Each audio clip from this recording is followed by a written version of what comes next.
Tous les matins, je me lève avec le sourire. J'ai l'impression que mon entreprise a du sens, qu'on est au service et qu'on est dans la vie de tous les gens, de tous les citoyens qui évidemment utilisent les transports publics. Et donc, si ça ne marche pas, ils sont impactés dans leur vie tous les jours. Voilà, c'est une activité essentielle. Je pense les défis aussi, j'aime bien les problèmes, mais les vrais problèmes, ceux qui sont compliqués. Je pense que c'est un tout petit peu différent, c'est que la mixité, il y a quand même un avantage économique certain. C'est-à-dire que c'est pas une discussion éthique. Voilà. C'est vraiment une question économique et de performance. On sait qu'on n'a que moins de 10% de femmes à la conduite. Et il n'y a strictement rien qui empêche les femmes de devenir conducteurs ou conductrices. Donc on a effectivement cette année tout mis l'accent sur le harcèlement. Donc on a fait une enquête aussi pour savoir, pour que je puisse objectiver en disant mais bien sûr que ça existe. Les jeunes qui rentrent dans nos entreprises, on les attend, ce sont nos enfants, c'est ceux qu'on a élevés.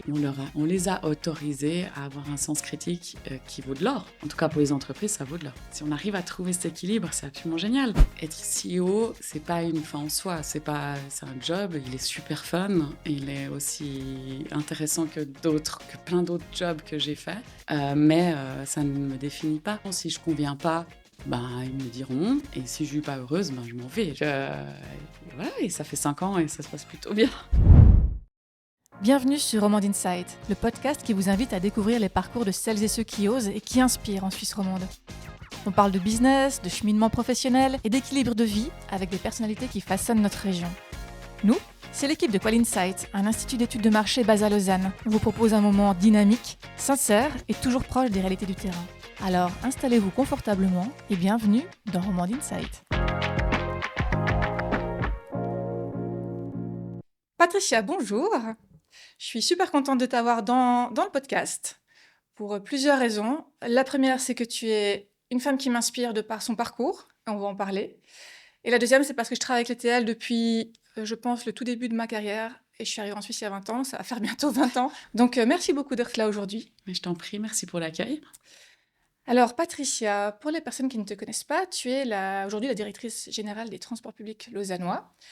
Est-ce que tu peux nous en dire juste un tout petit peu sur comment tu te présenterais en 1 minute ou 2? En 1 minute? Oui, Alors, c'est le pitch elevator. Tu as 1 minute 30 pour te présenter. 1 minute 30. Donc, je suis valaisanne.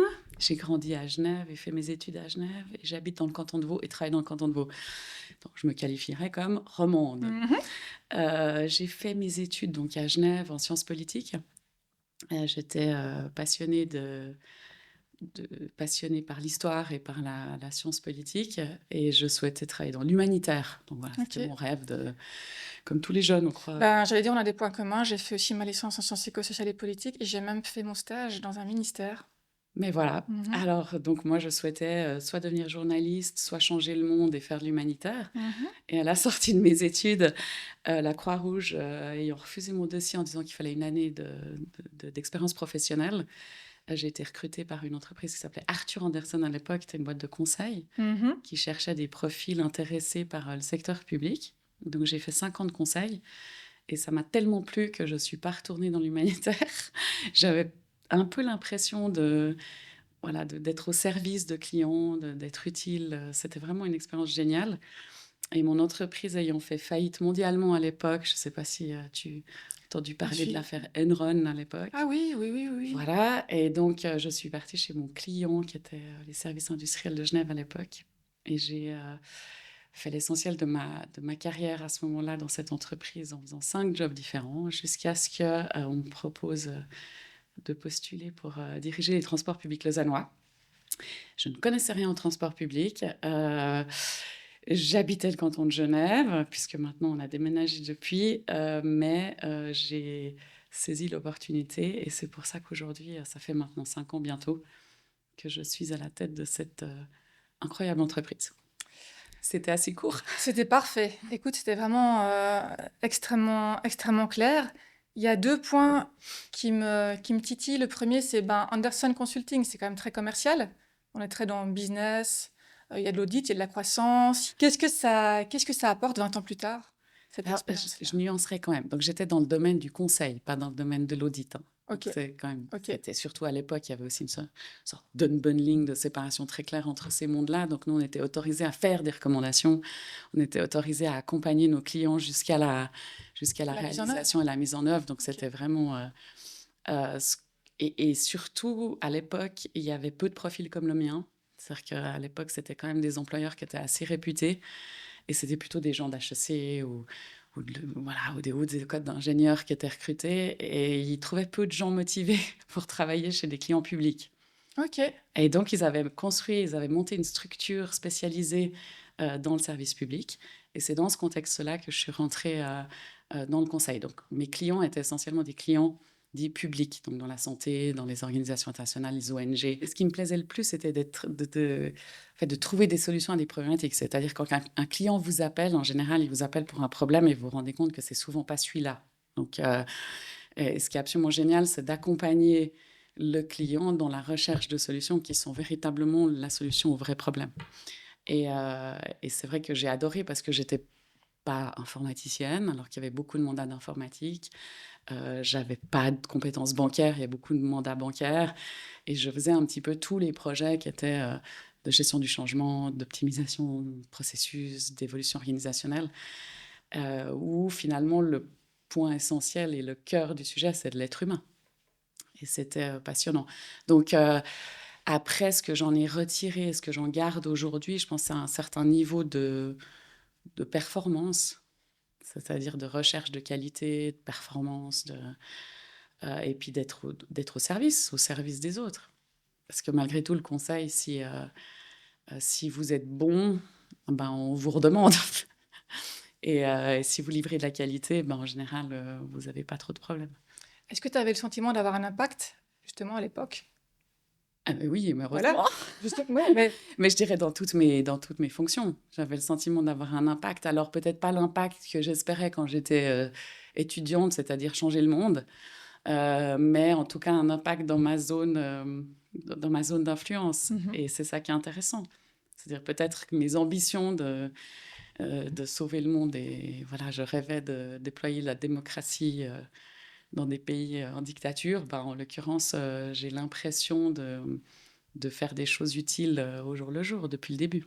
Est-ce qu'aujourd'hui, 5 ans, ça fait 5 ans que tu as la tête maintenant d'ETL, tu as le sentiment de pouvoir avoir fait bouger la ligne, d'avoir apporté des choses avec tout ce que tu as mis en place en termes de gouvernance, sans parler voilà, de tout ce qui se passe aussi à Lausanne en termes de chantier. Enfin, il y a il y a le M3, il y a le tram, enfin, il y a beaucoup de choses aussi qui se passent aujourd'hui à Lausanne. Est-ce que toi, Patricia, tu as le sentiment, 5 ans plus tard, d'avoir pu déjà avoir une vraie empreinte, un vrai impact? Alors oui, ça fait 5 ans maintenant que je suis au TL.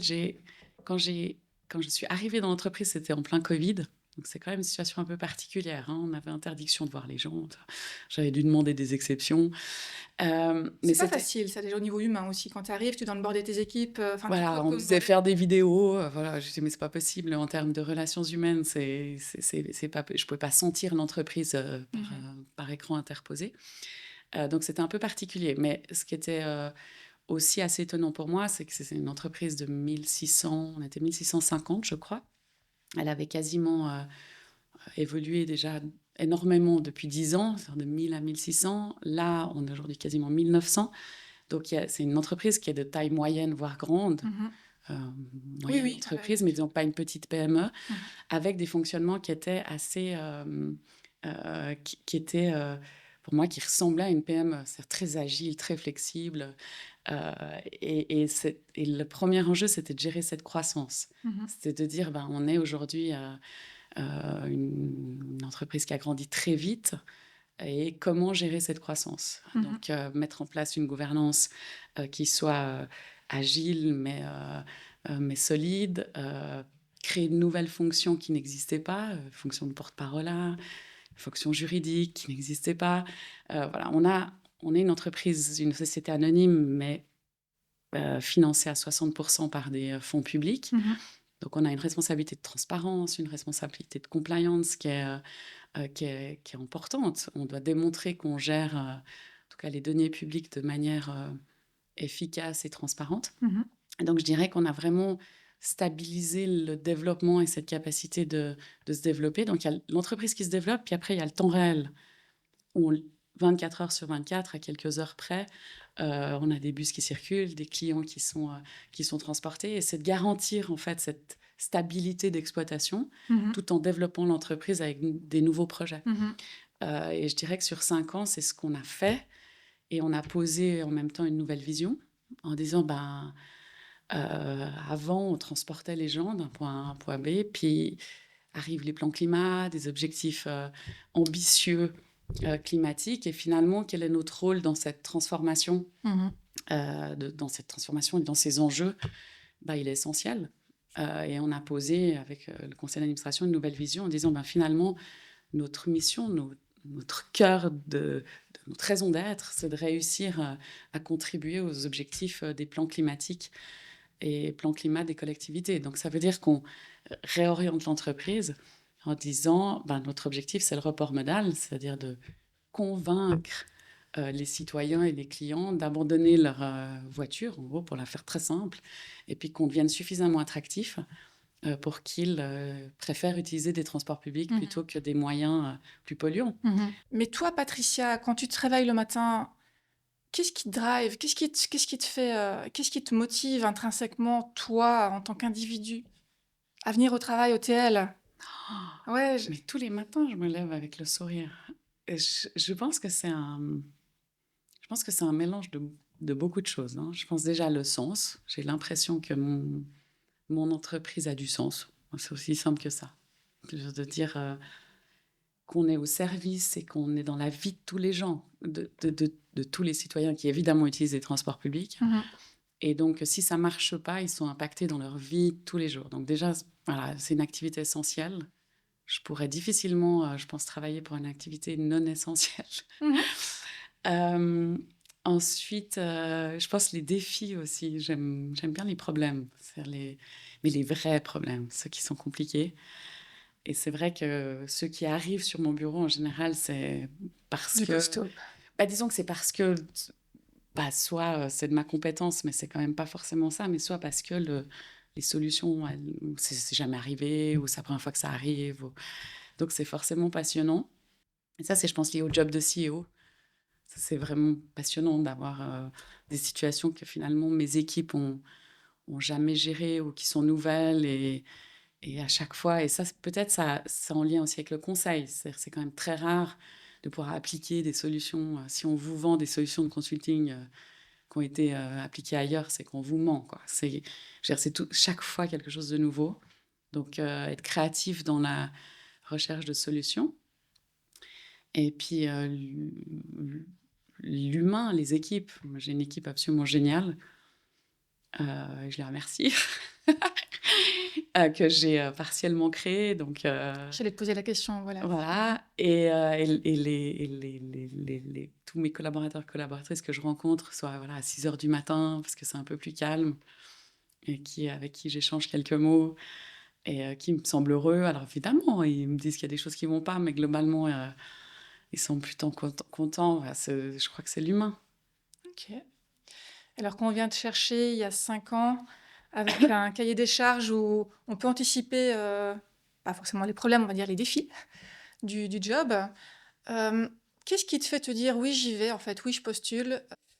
Alors, j'avais pas du tout prévu de partir, hein, donc ça, c'est pour mon ancien employeur que j'adore Oui, encore. C'était, mais quand on m'a appelée, déjà, c'est un job de CEO que je n'avais jamais fait. Donc déjà, un nouveau job, c'est toujours fun. J'en avais fait 5 dans la même entreprise, mais j'avais changé 5 fois de mission, et c'est vrai que j'aime beaucoup découvrir un nouveau job avec des nouveaux enjeux. Je trouve ça fun. Un nouveau domaine. Ça faisait 15 ans que j'étais dans l'énergie. Donc, je ne veux pas dire que je le C'était peut-être le connaissais. moment de changer de Je le secteur. connaissais par cœur, mais quand même, je connaissais quand même bien le monde de l'énergie. Et là, je ne connaissais pas du tout ce monde-là. Donc, d'apprendre un nouveau domaine qui finalement s'est avéré extrêmement proche en termes d'enjeux, de mécanismes. Donc, j'étais quand même pas si loin. Et puis, un nouveau canton.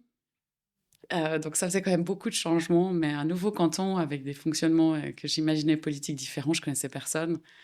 Et je trouvais ça assez fun aussi de me dire, d'avoir plus de réseau et puis même si ça pouvait être un frein ou pas, ben, pour moi, ça l'était pas. C'était plutôt une superbe opportunité de me dire: «Ben, en fait, je pars à zéro et le challenge, il est passionnant». Donc voilà pourquoi je dis oui. Après le seul frein que j'avais, c'était évidemment ma famille parce que j'avais pas du tout l'intention de les déménager. Ils étaient très heureux, surtout quand vous avez des adolescents, de leur annoncer même 60 kilomètres ou 3000, c'est pareil, hein, pour Mhm. un enfant, il change d'école, il change de cercle d'amis. Donc, j'avais pas du tout l'intention de les forcer à déménager. Donc, je faisais les trajets et c'est vrai que ça, c'était pour moi le plus compliqué. Même si on peut travailler dans le train, je vous encourage, mais c'est quand même, voilà, c'est quand même pas la même chose. Mhm. Donc, c'était le seul frein que j'avais, c'était Ok. ça. Ok. Donc, pas beaucoup, en fait. Après, si la question sous-jacente, c'est est-ce que j'avais des craintes ou des peurs ou des inquiétudes? Bon, on en a toujours, non? En Et puis, on a toujours une part de vulnérabilité. Est-ce que tu t'es dit à un moment donné, est-ce que tu as eu le syndrome de l'imposteur, qu'on retrouve souvent chez les femmes, ou ça, tu as pas trop vécu? Alors, c'est je veux pas manquer d'humilité, mais non, parce que si ça marche pas, je m'en vais. Je veux dire, il y Ok. a Oui. et voilà, j'ai été nommée par un conseil d'administration. Si je conviens pas, ben, ils me le diront et si je suis pas heureuse, ben, je m'en vais. Je veux dire, Mhm. j'ai pas de je pense que être CEO, c'est pas une fin en soi, c'est un job, il est super fun, il est aussi intéressant que plein d'autres jobs que j'ai faits, mais ça ne me définit pas. Mhm. Donc si, ça marchait pas, ben, ça aurait pas marché. Je veux dire, j'aurais sans problème dit: «Écoutez, que je conviens pas» ou «Vous m'avez vendu quelque chose qui» et c'est pas le cas du tout, Mhm. donc et voilà et ça fait 5 ans et ça se passe plutôt bien. Bravo, en tout cas, bravo pour le parcours, oui, jusqu'à présent. C'est intéressant quand tu dis qu'un job ne nous définit pas. Euh, je pense que tes journées donc sont relativement animées, hein, comme tu me disais avant d'arriver. Est-ce que tu as encore de la bande passante pour avoir des activités à côté de ça? Je me pose la question. Moi, j'en ai plus. Donc, après, je suis à une toute petite échelle dans ma petite entreprise. Et je me dis comment... si, je dirais pas que mon job me définit, mais il me nourrit tellement et ça m'enthousiasme tellement tout ce que je fais, les différents projets. C'est pas le job qui me définit pas, c'est la fonction. C'est-à-dire je suis pas, Ah oui, oui, oui, oui, c'est pas la ça fonction de j'entends, ouais. CEO qui me définit. Mhm. Après, sur la question très pragmatique, oui, j'avais beaucoup, beaucoup d'activités à l'époque, très honnêtement, avant de faire des enfants. Mhm. Donc ma vie était entre ma vie professionnelle et mes activités, soit associatives, soit, hem, politiques ou autres, mais j'étais jeune et c'est vrai que le jour où j'ai eu des enfants, j'ai dû choisir. J'ai dû choisir, donc j'ai arrêté, la politique en premier. Et en fait, c'était très bien parce qu'on peut pas, je trouve difficile de continuer à faire, de la politique, même si j'en ai fait à petit niveau, hein. J'étais élue au niveau communal, c'était très Quand même. pragmatique, c'était super sympa. J'ai appris énormément de choses, mais hem, donc c'est ce qui me prenait le plus de temps et où j'avais l'impression d'avoir, où je sacrifiais le plus mes enfants parce que c'est le soir, c'est des horaires, donc j'ai arrêté ça. J'ai gardé l'enseignement, heu, aux agrès pendant très longtemps avec mes enfants dans la salle. Voilà, j'avais l'avantage de des cours aux grandes, donc aux ados, donc elles s'en occupaient, en salle de gym et puis au bout d'un moment, ben, quand le deuxième est arrivé, c'était un peu compliqué donc j'ai effectivement arrêté toutes mes activités, en dehors du travail.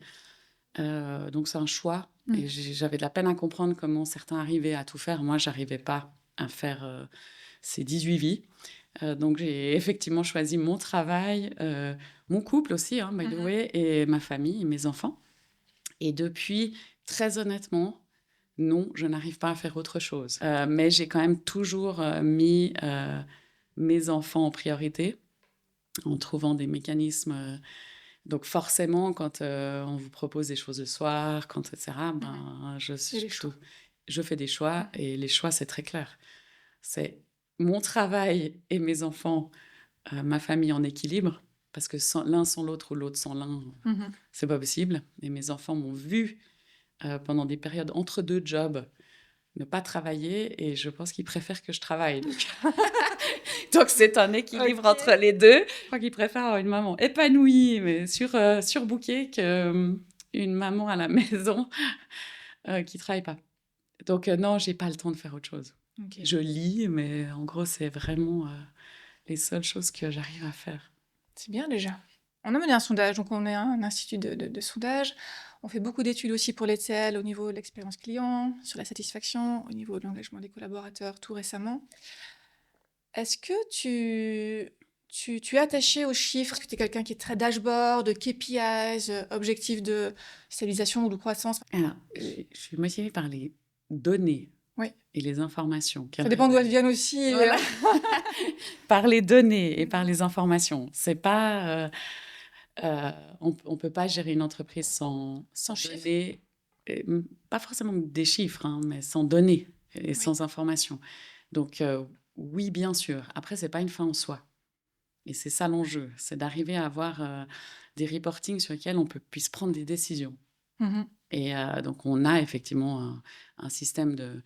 On fait des enquêtes avec vous qui sont régulières, mais ça s'intègre dans toute une série de données qu'on suit.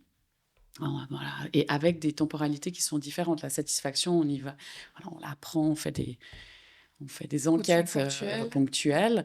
Par contre, la fréquentation, c'est en temps réel. Mhm. Donc, évidemment qu'un bus qui tout d'un coup perd ses clients est un indicateur forcément extrêmement indispensable pour nous de dire mais pourquoi il y a des travaux, des déviations de ligne. Donc, on a des indicateurs clients qui sont diverses et variées, qu'on suit à plus ou moins à des différentes fréquences et sur lesquelles on prend des décisions. Et l'enjeu pour moi, c'est de prendre des décisions. Parce que j'ai vu souvent des structures où on discute plus de la qualité de l'indicateur. Pendant des heures, on peut se dire « Ah, cet indicateur, il est bien, pas bien. On aimerait encore plus d'indicateurs, encore plus de données. » Et puis, en fait, on oublie le sens d'un indicateur, c'est d'être capable de soit être assuré parce qu'on se dit il bouge pas, c'est bon, on est dans la cible, soit de prendre des décisions véritablement, soit à court terme, parce qu'il y a une situation à court terme qu'on doit remédier. Par exemple, voilà, on a une ligne où on aurait changé une cadence X ou Y, puis on voit que c'était une mauvaise décision, qu'on puisse tout de suite réagir, ou des décisions à moyen terme, où on dit, une dernière enquête où on avait un taux de satisfaction qui était très bon, puis en creusant, on s'est rendu compte que les personnes à besoins spécifiques avaient un taux de satisfaction qui était beaucoup plus bas. Donc là, de prendre des mesures à long terme, de créer vraiment un programme pour pouvoir travailler sur cette clientèle. Voilà, c'est vraiment, pour moi, l'important, c'est oui, des indicateurs, pas que des chiffres. Par exemple, les réclamations clients. Le service client est en interaction constante. Ils ont aussi cette responsabilité de remonter les réclamations en temps réel ou même les éléments de satisfaction, parce que c'est bon aussi de savoir pourquoi, quand on fait des mesures, qu'il y a des gens qui nous écrivent parce qu'ils sont contents, moins que ceux qui sont insatisfaits, mais ils nous écrivent et c'est vrai que ça fait extrêmement plaisir aussi. Donc voilà, c'est vraiment une série d'indicateurs qui nous remontent. Et qui guident vos actions. Et qui guident nos actions au quotidien. Que ça soit pour les clients ou pour les collaborateurs, c'est pareil. Et on travaille vraiment en miroir parce que souvent les enjeux sont en miroir sur les deux populations et qui doivent guider notre action et donc nos décisions. Je voulais te partager aussi les chiffres. On vient de faire une étude sur la perception de la RSE, la responsabilité sociale et environnementale, par le grand public en Suisse romande. Et on leur demandait, d'après vous en Suisse, quels sont les secteurs où les marques et entreprises agissent le plus en matière de responsabilité environnementale. Donc on a plus de 1000 personnes, échantillon représentatif, qui s'exprimaient. Et les transports publics arrivent en première position. Le secteur est perçu comme étant le plus engagé, suivi par le secteur de l'énergie et l'agriculture, qui sont coude à coude. Et sur le côté social, les secteurs perçus comme les plus engagés socialement, pour l'aspect social de la RSE, c'est aussi les transports publics et large devant la grande distribution. Et après, on a l'agriculture, et après, on a le secteur bancaire et les assurances, et seulement l'énergie au coude à coude. Je me suis dit, tiens, on a aussi les transports publics en premier pour le côté social. Qu'est-ce que ça t'évoque ? Mais c'est... alors, effectivement, sur la durabilité, je pense que c'est quand même un peu nouveau pour les transports publics, cette vision de... C'est pour ça que je suis très contente, je découvre les chiffres. Oui, je ne t'ai pas partagé. C'est excellent, ça veut dire que Les transports publics sont considérés aujourd'hui au cœur vraiment des enjeux climatiques et de la durabilité, et ça, c'est un peu nouveau. Par contre, que les transports publics soient perçus comme au cœur de la vie, j'ai dit tout à l'heure, au cœur de la société et du fonctionnement, ça, c'est pas nouveau. C'est-à-dire que les gens qui n'avaient pas de voiture à l'époque utilisaient les transports publics. Donc, il y a un vrai rôle social. Aujourd'hui, c'est un petit peu moins ça. Mais par contre, sur certaines populations, par exemple les jeunes qui n'ont pas le permis, les transports publics sont essentiels.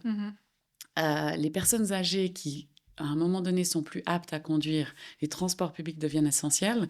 Les personnes à mobilité réduite qui ne peuvent pas conduire, c'est essentiel. Donc, il y a toute une partie et pan de la population pour qui c'est absolument essentiel dans leur vie de tous les jours. Et ce qui est important, c'est qu'on en ait conscience, nous, transport public, et puis qu'on soit aussi, et qu'on arrive à accompagner en tout cas ces populations au même titre qu'on essaye d'amener d'autres populations dans les transports publics de manière volontaire.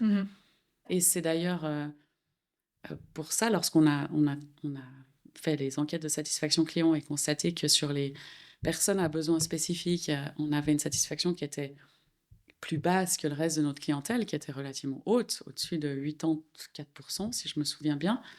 On était à 70% sur les personnes à besoins spécifiques, et on s'est dit, mais c'est pas possible, quoi. C'est des personnes dont nous sommes essentiels dans la vie. Donc, c'est là où on a vraiment créé un programme, on a créé un poste, on a créé un réseau avec toutes les associations qui le souhaitaient pour travailler avec nous. Et maintenant, j'ai envie de dire, il n'y a plus aucun projet qui ne passe pas par ce prisme-là. En disant, mais il faut qu'ils puissent, lorsqu'on construit le tram, lorsqu'on fait une nouvelle station, lorsqu'on fait un projet de signalétique, qu'on le fasse avec ces associations pour qu'on puisse répondre à leurs attentes et de manière pragmatique. Les tunnels, c'est un client que j'affectionne particulièrement parce que on a mis en place des méthodologies hybrides pour aller collecter de l'information de manière différente, avec des enquêtes sur les réseaux sociaux, avec des enquêtes sur le terrain, des enquêtes via le panel. Déjà en 2019, avec Ludmilla, le projet diversité que tu as ensuite toi porté et développé en arrivant au sein d'ETL, c'est des projets assez novateurs qui sont très importants et qui ne sont pas forcément déployés tout de suite par des grandes entreprises et qui font sens, qui ont de l'impact au niveau social aussi. Je me rappelle, par exemple, à ce moment-là, se rendre compte que, tiens, les tenues ou les uniformes des femmes dans les fonctions de mécaniciennes ou les gants ne sont pas adaptés à leur morphologie parce que plein de petits projets comme ça, parce qu'on se rend compte qu'en leur donnant la parole et en allant sur le terrain concrètement, on fait remonter des besoins qui semblent finalement peut-être mineurs, mais qui ont un impact énorme aussi sur le sentiment de bien-être et de confort des collaborateurs et collaboratrices. Et tu souris. Dis-moi. Non, vas-y, j'attends ta question. Ma question, c'était, puisqu'on parle d'impact au global, est-ce que tu as le sentiment de pouvoir aussi, au travers de cette fonction de direction, avoir un impact sur l'aspect social, de l'environnement de bien-être, des collaborateurs et collaboratrices, de pouvoir travailler sur cet aspect de favoriser des fonctions à la fois de cadre ou dans des profils de personnel de conduite plus féminines, de vraiment contribuer à ça aussi en étant femme à la tête de l'entreprise?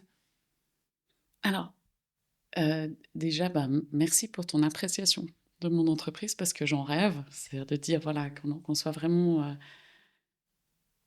je rêve que ça soit vraiment vrai partout.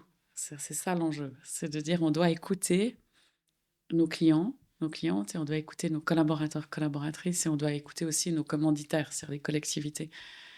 Parce qu'on est à leur service. Et si ça, c'est équilibré, en gros, c'est win-win. Ma vie, elle est super, super belle.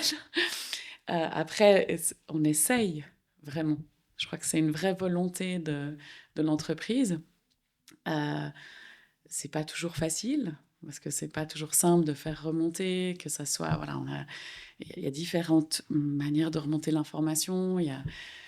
Mais c'est toujours un enjeu de le faire. Et c'est comme ça que je travaille, même des fois on me reproche de trop écouter. C'est-à-dire dans les coin de café, d'écouter voilà, les visites sécurité quand je vais sur le terrain.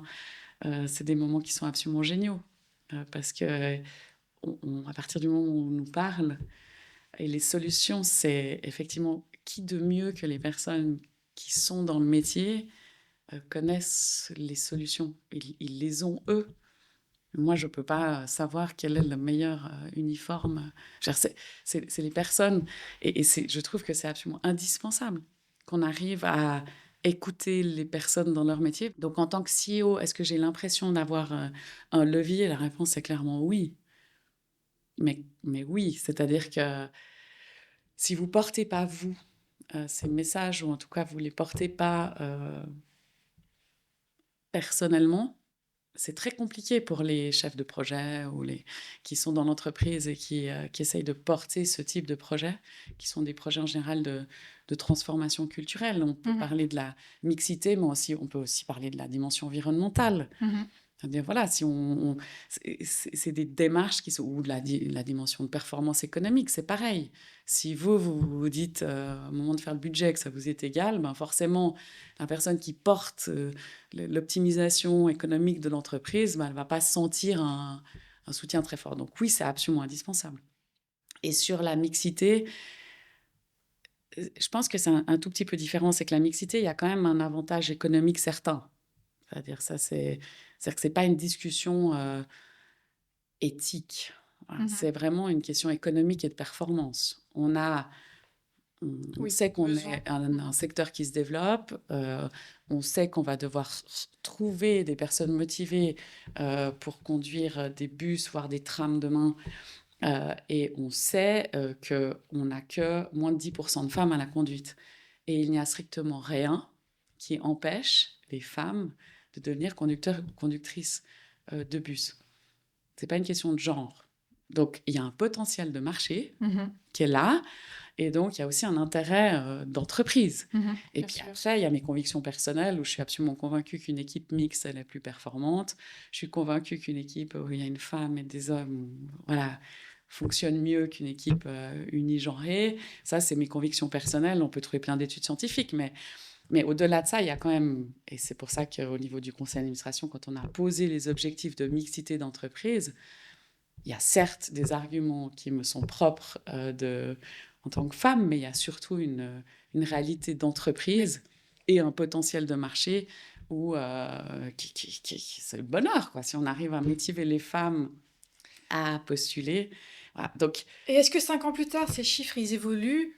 Ils évoluent, mais lentement. Doucement, ouais. Okay. Ouais, ils évoluent lentement. Donc, alors ça, c'est un piège parce que je me souviens plus des données, mais je crois que quand je suis arrivée, on était à 13,5%, je crois, de femmes. Et puis que maintenant, on est à 17%. Bah je crois que c'est presque les mêmes chiffres que le directeur de École 42. Je ne sais pas si tu connais, tu vois École 42? Oui. Eh bien, il a démarré, lui, il avait un objectif d'atteindre 25 et il plafonne à 17. Même chiffre, plus ou moins. Donc, ça avance effectivement trop lentement. Donc, on est... mais on est en train d'examiner les causes parce qu'au niveau du recrutement, on a réussi à effectivement doubler le nombre de postulations de femmes. On arrive à le transformer. Voilà, la dynamique, elle est lancée. Puis maintenant, on travaille beaucoup aussi sur les... Ça ne sert à rien de recruter des femmes et d'avoir pas une entreprise qui les accueille. Voilà, donc, on a travaillé aussi sur les zones d'accueil. Oui, j'ai vu les crèches, là, dernièrement. Alors, on essaye de travailler. Alors, évidemment, on n'a pas... on n'a pas construit une crèche à ce stade, mais on a un projet pilote, on a trouvé des places. Voilà, on essaie d'être créatif dans les montants financiers ou en tout cas les enveloppes financières que l'on a. On a adapté les toilettes, on essaye les uniformes pour que ça soit vraiment... les femmes se sentent super à l'aise aussi, elles, dans des uniformes. Voilà, il y a toutes les choses en disant elles doivent être accueillies dans leurs différences aussi. On lève des tabous, on fait des ateliers sur la ménopause, des ateliers sur les règles. On essaye de faire en sorte que le fait d'être une femme dans notre entreprise, avec toutes ses particularités dans tout son chemin de vie, que ça soit ses règles, sa ménopause, le fait qu'elle tombe enceinte, etc., soit pas du tout un tabou. Et c'est vrai que pour une femme qui conduit, il y a des contraintes que les hommes n'ont pas forcément. et puis que ça soit pas tabou et qu'on en parle. Et donc, on a aussi créé des premières séances d'accueil uniquement aux femmes. Alors, au début, ça choquait un peu, mais comment ça? On fait des séances d'accueil qu'aux femmes, c'est discriminatoire pour les hommes. Et là, on se rend compte qu'elles ont des questions qui ne sont pas les mêmes que les hommes et qu'elles n'osaient pas forcément exprimer, aborder quand elles étaient dans une séance mixte. Donc voilà, on essaye de faire en sorte que pour les femmes, ce ne soit plus un métier qui soit considéré comme, genré. Ça l'est encore. Et puis ensuite, qu'elles soient accueillies. Donc on a effectivement cette année tout mis l'accent sur le harcèlement. En miroir cliente et collaborateur. Donc là aussi, lorsque je suis arrivée, on m'a dit non, il n'y a pas de harcèlement dans les bus, pas à Lausanne. C'était une vision très masculine, puisque les hommes ne voient pas. Oui, puis ils ne le vivent pas. Ils ne le vivent pas, donc forcément, ils ne peuvent pas imaginer que ça le soit. Donc on a fait une enquête aussi pour savoir, pour que je puisse objectiver en disant mais bien sûr que ça existe. On a objectivé sur nos clientes. On a objectivé sur nos collaboratrices et on a lancé un programme contre le harcèlement.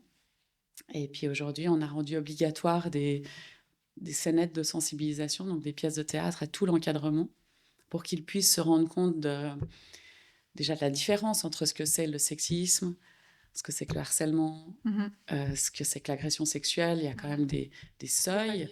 Et c'est vrai que j'ai eu des témoignages extrêmement touchants de collaborateurs qui m'ont dit je me rendais pas compte. Je me rendais pas compte. Donc, voilà, donc on travaille. Sensibilisation, c'est bien. On sensibilise et pour la première fois, on a eu des personnes qui ont témoigné, en tout cas qui ont dénoncé des comportements inacceptables dans l'entreprise et puis pris des décisions. Avant, ça sortait pas. Donc je pense que mon entreprise est le reflet de la société, ni plus ni moins. Oui. Donc, il y a des situations qui n'étaient pas acceptables, je pense, qui ne seraient pas sorties il y a quelques années auparavant et qui maintenant commencent à sortir. Et c'est bien.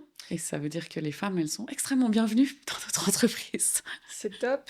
Et ça en fait des projets, en plus de tous les projets techniques et d'agrandissement. Et, bravo pour ça aussi.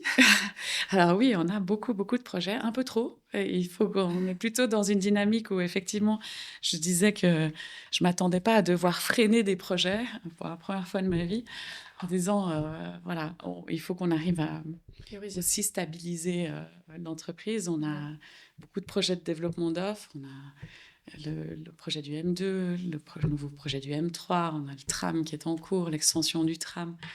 On a le développement de l'offre constante. Donc le tram n'est pas encore actif, il y a déjà le projet d'extension du tram. Bah oui. Et à la deuxième étape. On a la première étape et on a la deuxième étape. Donc on a la première étape qui est en train de se construire, mais on a évidemment toute la partie d'ingénierie, études, qui est en cours pour la deuxième étape. On ne fait pas rien. Donc c'est deux dynamiques en parallèle. On est en phase de réalisation sur la première, en phase d'études pour la deuxième. Et est-ce que vous êtes aussi affecté par les nombreux départs à la retraite? Je sais qu'il y a certaines entreprises qui ont un vrai enjeu de remplacer, de renouveler ces départs qui sont imminents. Est-ce que tel c'est le cas aussi, où il y a eu tellement de croissance et d'arrivée de nouveaux collaborateurs qu'il n'y aura pas tant que ça le défi de renouveler ces départs à la retraite? C'est plus lissé. Okay. Alors, le fait qu'on soit une entreprise qui se développe, effectivement, on a déjà on intègre tout ce vivier qui arrive. L'année dernière, on a recruté 200 personnes. Donc, c'est en 200-300 personnes chaque année. Donc, ça permet de lisser ce risque.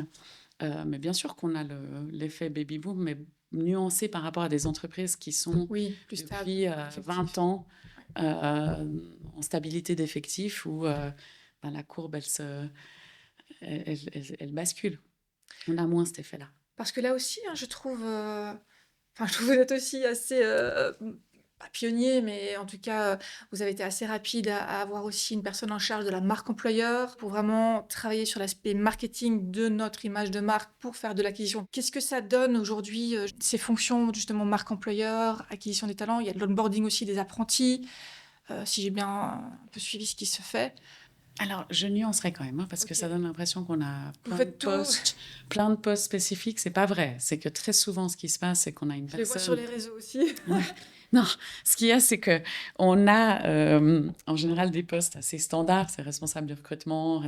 Et cette personne prend cette fonction En en plus. plus. Ah, ok. Donc, c'est pas des... voilà, c'est pas... On a effectivement une personne qui est responsable de la marque de TL et qui fait tout. C'est-à-dire, elle fait la marque de TL, mais elle couvre avec les RH Elle est dans la les RH, dans dimension. la com, dans le Voilà. marketing. Donc, Ok. donc non, on n'a pas une structure d'entreprise où j'ai des postes spécialisés partout, pas du tout. C'est très souvent, en fait, et c'est pour ça que j'adore mon entreprise. Ils y vont par affinité Ils personnelle y pour vont le par, projet. voilà, ils y vont par affinité, ok. ils lancent un projet, ils demandent s'il y a un soutien. Ils se forment sur ce sujet-là et puis ils prennent cette casquette. Vous n'avez pas mis un pouce parce que j'ai pas vu au concours le poste marque employeur. Je n'ai pas vu ça. Okay. Je n'ai pas ces postes-là dans mon entreprise. C'est souvent une personne voilà, qui est responsable du recrutement, des processus de recrutement, qui se dit je vais faire, j'aimerais travailler sur la mixité parce que c'est essentiel pour le recrutement. Donc, la chef de projet du projet mixité, c'est ma responsable de recrutement. Oui, ça, voilà. Je la connais bien, je vois très bien. Donc, c'est pas, je n'ai pas disons, un poste spécifique pour la mixité ou un poste spécifique pour la marque employeur, pas du tout. On a une dynamique de projet. C'est-à-dire, voilà, chaque collaborateur et surtout chaque cadre peut, s'il le souhaite, proposer des projets, ce qui donne une diversité, ce qui donne une agilité, mais on fonctionne par projet et pas par poste. Le seul poste, effectivement, que l'on a créé dans une dynamique comme celle-ci, c'était responsable environnemental, en disant ça, c'est vraiment, on avait la qualité, on a la sécurité, on n'avait personne qui portait les enjeux environnementaux. Et là, effectivement, on a demandé un poste en disant j'ai besoin de coordonner l'ensemble des mesures liées à l'environnement en cohérence avec la vision. Tout le reste, c'est des cadres... qui ont des fonctions standards. Je pense que j'ai la chance d'avoir des équipes qui sont extrêmement engagées, mais vraiment extrêmement engagées, mais on les laisse aussi dans le fonctionnement. Si elles ont envie de faire un projet, envie de lancer quelque chose, il y a cette possibilité. Et évidemment, quand c'est aligné, quand c'est stratégique, etc. On a aussi monté une formation parallèle où tous les cadres peuvent s'inscrire à une formation qui s'appelle Leadership. Et là aussi, c'est une formation qu'on leur offre où ils peuvent monter un projet, mais toujours en lien avec l'entreprise. C'est-à-dire, ils montent un projet, ils se forment, donc on leur offre la formation, mais le projet doit créer de la valeur pour l'entreprise. Et à la fin, ils obtiennent leur certificat ou leur diplôme seulement si le projet crée de la valeur pour l'entreprise. Donc, c'est une pierre deux coups. C'est-à-dire, c'est de dire, on offre une formation pour les cadres, mais ça doit être utile in fine à l'entreprise. Et tu as un exemple concret ? Par exemple, un groupe a proposé d'optimiser les mesures pour les uniformes. Donc, vous voyez, on a à peu près 900 conducteurs, conductrices. Les uniformes, les gens changent de taille. Voilà, c'est la vie. L'uniforme, ça fait partie du quotidien. Et donc, pour pouvoir commander le bon uniforme, il faut prendre les mesures. Et avant, c'était donc une personne physique, une couturière qui... Voilà, donc, il y a la prise de rendez-vous, c'est compliqué entre les horaires. Et donc, ils sont venus avec ce groupe dans le cadre de leur formation avec un projet d'une machine qui prend les mesures. Donc, le conducteur rentre dans la machine et voilà, ils sont scannés et ça rentre et on commande. Voilà. Donc, c'était un truc automatisé qui nous a évidemment, en termes d'efficience, gagné énormément de choses. Et ils ont fait des pilotes, ils ont testé avec les conducteurs, conductrices. Et très honnêtement, j'y croyais pas du tout. Je leur avais dit, c'est déshumanisé, mais c'est horrible, c'est une machine. Voilà, et, bref, j'y croyais pas du tout. Et en fait, ça marche hyper bien.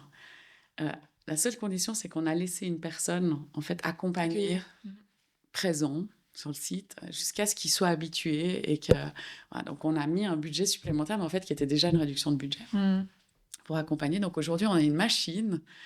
Et si vous pouvez aller à la cafétéria, vous la voyez. Et moi, je n'y croyais pas du tout, en me disant, mais c'est affreux, ils vont... Je ne sais pas, je vais avoir des résistances, enfin, me dire qu'on déshumanise. Tu me parles justement de déshumanisation.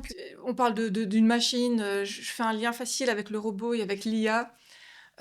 Aujourd'hui, c'est quoi la place de l'IA dans l'entreprise, au-delà du rédactionnel avec ChatGPT? Est-ce qu'il y a au niveau de l'innovation, des projets en lien avec ça? Alors, déjà, très honnêtement, on est, comme je vous dis, une institution financée par des fonds publics. Donc, l'innovation, on ne fait pas de la R&D, on n'est pas une start-up. On gère des deniers publics. Donc, le monde privé fait ça bien mieux que nous. Donc, toute notre innovation, elle est orientée sur l'optimisation de notre manière de faire, de fonctionner, Amélioration continue. l'amélioration Ouais. continue, etc. C'est vraiment d'essayer d'optimiser et de sortir de cette dynamique qu'on a toujours fait comme ça. Voilà, donc c'est vraiment l'innovation qui est orientée sur notre manière de fonctionner et de réduire les coûts et d'optimiser notre manière de fonctionner. Et ça. Donc, concernant l'IA, on a des pilotes d'optimisation de notre manière de fonctionner, donc soit en finance, sur les datas, soit... Voilà, on a choisi différents thèmes, je ne vais pas les donner là, parce que ça Pas de souci, bien a sûr. généré quand même pas mal de discussions. Donc, on a choisi des thématiques et on a dit on va faire 3 pilotes pour voir si 3 pilotes très différents. Un pilote qui impactait l'humain, typiquement au RH, voilà. Est-ce qu'on peut améliorer le recrutement avec l'IA? Pour moi, dont mes valeurs humaines sont relativement importantes, Vous voyez pas que tu ne vois pas trop. je voyais pas trop, mais testons-le. Ou des choses plus pragmatiques d'optimisation des données et de prise de décision qu'on a dans l'entreprise et où, quand on pose une question, ça nous prend des plombes. Voilà, il y a différents types de pilotes pour tester l'intérêt pour une entreprise comme la nôtre en termes de fonctionnement.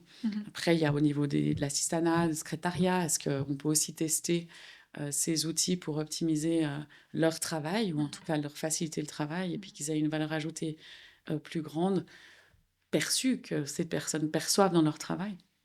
Donc voilà, c'est un niveau très, à ce stade, relativement Un projet pilote quand même. projet pilote. Très bien. Et on arrive déjà au... Déjà Ben oui. Il nous reste encore quelques minutes. Tu as parlé déjà de cet équilibre vie privée, vie pro tout à l'heure. Tes enfants, ils ont 14 et 17, c'est ça? 14 et 16. 14 et 16. Est-ce qu'il y a... Tu vois, les miens, ma fille va terminer gymnase cette année. Mon fils a fait une première année d'apprentissage à l'ETML et puis il s'est trompé. Enfin, mauvais choix, il change de filière et c'est le gros point d'interrogation. Après les portes ouvertes hier pour l'informatique, ce sera pas ça. Après un stage où il n'a pas été retenu côté architecture, il se pose pas mal de questions. Est-ce que toi, de ton côté, tes enfants, ils sont déjà en réflexion de ce qu'ils vont faire plus tard? Est-ce qu'ils savent déjà? Est-ce qu'ils envisagent plutôt l'apprentissage, le gymnase? Je trouve aussi que venant de Belgique, le système suisse qui force un peu un choix à 15 ans à la fin de l'école obligatoire, c'est pas simple. Et j'avais envie de te poser cette question-là en tant que maman, voilà, de 2 enfants du même âge, plus ou moins que les miens. Si tu avais la chance qu'ils avaient une idée claire de où ils voulaient aller ou pas, et comment tu les guides en fait à ce moment-là? Alors, je vais essayer de ne pas dire des choses qu'ils vont me reprocher de dire. Alors, le premier est au gymnase en première année. Donc, il est rentré. Il est parti pour il vient de commencer le gymnase. Et le deuxième est en deuxième année du collège. Donc, fin de l'école obligatoire. Je leur ai conseillé de faire ce qu'ils aimaient. C'est-à-dire, voilà, le premier est plutôt scientifique, il aime les maths. Voilà, il a déjà des envies, mais que je dirais pas parce qu'il m'en voudrait. C'est en podcast Voilà, enregistré. en podcast enregistré, donc il est plutôt scientifique et économique, et le deuxième est plutôt à vouloir changer le monde, et voilà, pas du tout le même profil d'enfant. Donc je leur conseille simplement de faire ce qu'ils aiment et de pas se fermer de porte. Voilà, c'est-à-dire que s'ils savent pas, il vaut mieux faire le plus ouvert possible. Donc là, le grand va au gymnase en économie, parce que c'est les branches dans lesquelles il est à l'aise. Oui, puis là, ça continue. Et que ça continue, c'est-à-dire de justement éviter de prendre des décisions le plus tôt possible, malgré qu'on vous pousse à les prendre. Et c'est vrai que entre l'apprentissage ou le gymnase, j'ai simplement posé la question, est-ce qu'il y a un métier pour faire un apprentissage, il faut avoir une envie de métier, quelque chose qu'on aime faire, ou en tout cas quelque chose qui nous titille. Et s'il n'avait pas ça, je dis, choisis un chemin qui reste le plus ouvert possible. Tu pourras toujours changer. Toujours. Il y a pas de... J'ai vu dans ma carrière, j'ai recruté des personnes qui avaient fait des apprentissages, qui ont fait des maîtrises, qui ont fini cadre dans des entreprises, dans des postes qu'ils n'imaginaient même pas. Je pense que la Suisse nous offre une possibilité d'évolution, ou en tout cas on a vu des CEO qui avaient fait des apprentissages, on a des changements de carrière sont possibles, des reprises d'études sont possibles. Donc, j'essaye de ne pas les culpabiliser tout en leur demandant de travailler un peu à l'école. Bah, c'est C'est pas nécessaire de toute façon, voilà, sinon ils échouent. Ouais. c'est-à-dire qu'à partir du moment où ils s'engagent, ils y vont. Mhm. Enfin, s'ils font, décident de s'engager dans une activité, ils finissent l'année. Enfin, Mhm. je m'engage, je finis. Mhm. Et pour ça, il faut quand même un peu travailler. Et donc, voilà ce que je leur dis. Mais Et après, ils sont libres, grands. Et, et ils sont plutôt cool. tant mieux. Oui, alors moi, ils sont cool aussi. Mais c'est vrai que c'est pas facile, je trouve, de les guider tout en laissant très libre le choix de la suite par rapport à des affinités qui sont pas forcément encore là, en ce qui concerne les miens en tout cas, en termes Mais de- j'ai l'impression qu'en fait, je trouve qu'on confronte beaucoup les générations. Mais à l'époque, je ne suis pas sûre qu'à leur âge, Ah non, moi, à 15 ans, je ne crois pas non plus. À 15 ans, j'avais aucune idée. Il y avait des branches que j'aimais. Je vous avouerai que je voulais faire dessin. Voilà, à 15 ans, je voulais aller dans une école d'art. Ça n'avait rien à voir avec ce que j'aimais faire maintenant. mhm. Je faisais de la musique. Pour moi, c'était ça, quoi. Et, et, et je pense pas que les générations aujourd'hui ont moins. En tout cas, je refuse d'accepter ou d'entendre ce type de discours de voilà, les générations X ont d'autres attentes, etc. Je- les jeunes qui rentrent dans nos entreprises, on les attend, ce sont nos enfants, c'est ceux qu'on a élevés. Mhm. Donc quand on dit que les jeunes arrivent dans une entreprise puis qu'ils ont plus l'esprit critique et qu'ils ont moins ce sentiment d'hierarchie et donc on doit évoluer en termes de management parce que mais ce sont nos enfants, on les a éduqués comme ça. Quand ils sont à table, on débat, on accepte qu'ils s'expriment, on accepte qu'ils aient des opinions, on accepte qu'ils soient même pas d'accord avec nous. Notre génération, on les a élevés comme ça. Mhm. Donc forcément, c'est ceux-là qui arrivent dans les entreprises et forcément qu'ils ont peut-être contrairement à des générations précédentes où Ils avaient moins le l'éducation, droit à la parole aussi. voilà, où il y avait une éducation qui laissait une place un peu différente aux enfants. Donc voilà, mes enfants, ils seront comme je les éduqués, c'est-à-dire ils auront le sens critique. Ils vont. Ils n'utilisent pas trop ChatGPT au quotidien. Ouais, il m'a appris à l'utiliser, pour être très honnête. Voilà, et c'est des enfants qui sont nés avec les réseaux sociaux. Et puis, bah, ils seront dans le monde du travail comme ils sont dans, dans nos familles. Et je pense qu'il y a plein de qualités à cette nouvelle génération. Ah. Et vraiment, je pense qu'ils ont voilà, ils ont un esprit critique qui est constructif. Nous, on l'avait aussi, mais c'était plus contestataire. J'avais l'impression qu'on était plus...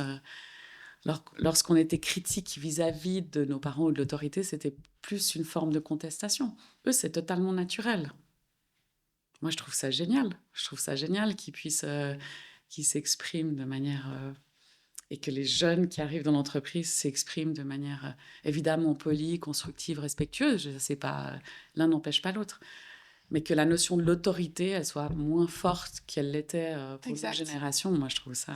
Moi, ce qui m'a le plus marqué dans l'étude qu'on a menée auprès des jeunes, c'est qu'ils, même à 25 ans, ils attendent le feedback 360. Je vois pas pourquoi moi, je pourrais pas dire ce que je pense aussi à mon chef. Oui, mais je Voilà, pense le qu'on monde avait, est... nous, dans notre génération, et nos parents Son apprenti. nous ont donné un schéma de l'autorité qui était quand même assez fort. Mhm. On ne contredisait pas un professeur. Je ne parle pas de leur génération à eux encore, un prêtre, des autorités qui étaient... voilà, qui avaient une certaine forme de parole. Et je ne dis pas que c'est bien ou moins bien, je dis juste que ça a changé. En tout cas, mon management ou la manière dont je gère mon entreprise, moi, je suis très heureuse quand les gens s'expriment. Je trouve que ça a une valeur. Et après, ça n'empêche qu'il y a des gens qui décident. Mhm. Et voilà, moi, j'écoute énormément, beaucoup, mais à la fin, je tranche. Et les gens, ils le savent. Et je trouve que cette génération est géniale. Voilà, on a ouvert le débat, leur capacité. Alors peut-être pas dans toutes les familles, peut-être pas dans, mais en tout cas quand même une majorité où on les a autorisés à avoir un sens critique qui vaut de l'or. En tout cas pour les entreprises, ça vaut de l'or. Et dans le respect des générations précédentes, parce que les anciens ont aussi des... Si on arrive à trouver cet équilibre, c'est absolument génial, parce qu'une personne qui a l'expérience de l'entreprise, voilà, qui a l'expérience du passé, qui connaît l'histoire, il aura un regard très fort sur les risques, sur les changements. Donc, c'est absolument indispensable d'avoir des personnes qui ont l'histoire de l'entreprise. Parce qu'elle... De mentoring. Oui. Non, c'est d'arriver à faire travailler ces gens ensemble, pas de mentoring. Les anciens n'ont pas à apprendre aux jeunes. Et vice-versa, c'est de les faire travailler ensemble. C'est-à-dire que si un ancien, et quand je dis ancien, c'est une question d'expérience professionnelle, arrive à transmettre les risques, les enjeux, parce que en général, ils ont raison. Oui, sur la base, c'est un partage d'expérience. Ils vous disent, attention, si vous faites ça, il va se passer ça. Évidemment, il sait ce qui va se passer. Puis ça permet de maîtriser les risques, de mettre en place... Puis en même temps, vous avez un jeune qui pose des questions et qui vous dit, mais pourquoi vous faites ça depuis 20 ans ? Et si on arrive à faire vivre ces générations ensemble, moi, je pense que c'est la clé du succès. Merci en tout cas infiniment d'avoir échangé avec moi 1 heure aujourd'hui. Merci beaucoup. Merci.